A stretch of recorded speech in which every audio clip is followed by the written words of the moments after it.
તો આ તરફ બે અલગ અલગ કાર્યક્રમો વડાપ્રધાન નરેન્દ્ર મોદીના બે સભા કરવાના છે। એક તરફ ડીસામાં 7:30 વાગે જનસભાને સંબોધન કરવાના છે, તો બીજી તરફ હિંમતનગર ખાતે પણ વડાપ્રધાન નરેન્દ્ર મોદીનો કાર્યક્રમ જે છે તેનું આયોજન કરવામાં આવ્યું છે। ત્યાં પણ જનસભાને પ્રધાનમંત્રી સંબોધન કરવાના છે, તેને લઈને પોલીસ બંદોબસ્ત અહીં ચાંપતો ગોઠવી દેવામાં આવ્યો છે। હિંમતનગરમાં જંગી જનસભા સંબોધવાના છે, સભા સ્થળ પર ચુસ્ત પોલીસ બંદોબસ્ત ગોઠવાયો છે।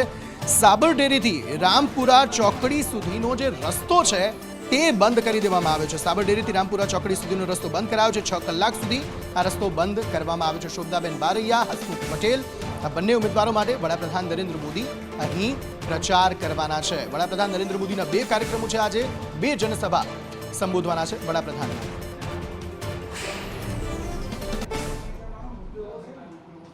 થી જીતીને આવેલી છે અને આ જે સાબરકાંઠા લોકસભા સીટ ઉપર સાબરકાંઠા, મહેસાણા, પાટણ અને અમદાવાદ પૂર્વના કેન્ડિડેટ સાથેની સભા યોજાવાની છે। આજે જે સાબરકાંઠાના હિંમતનગરમાં આજે નરેન્દ્ર મોદી સાંજે 5 વાગે પોતાની સભા ગજાવશે અને ક્યાંક ને ક્યાંક સાબરકાંઠાના જે શોભના બારૈયાના ક્યાંક વિરોધાભાસ હતો તે વિરોધાભાસ ઠારવાનો પ્રયત્ન થશે। સાથે આ બાબતમાં ક્યાંક ને ક્યાંક જે સમર્થકો અને ટેકેદારોમાં ક્યાંક વિશ્વાસ વધે તે બાબતની આજે જાહેર સભા યોજાશે અને આ જાહેર સભામાં જનમેદ હજારોની સંખ્યામાં જનમેદ થાય અને તેની વ્યવસ્થા કરવામાં આવી છે અને ખુરશી સાથેની સિક્યુરિટી સાથેની અત્યારે હાલમાં તંત્ર દ્વારા અત્યારે પ્રયત્નો ચાલુ રહ્યા છે અને જે આજે તમે જોઈ શકો છો કે જે સાબરકાંઠાના આજે હિંમતનગર પર આવેલું આ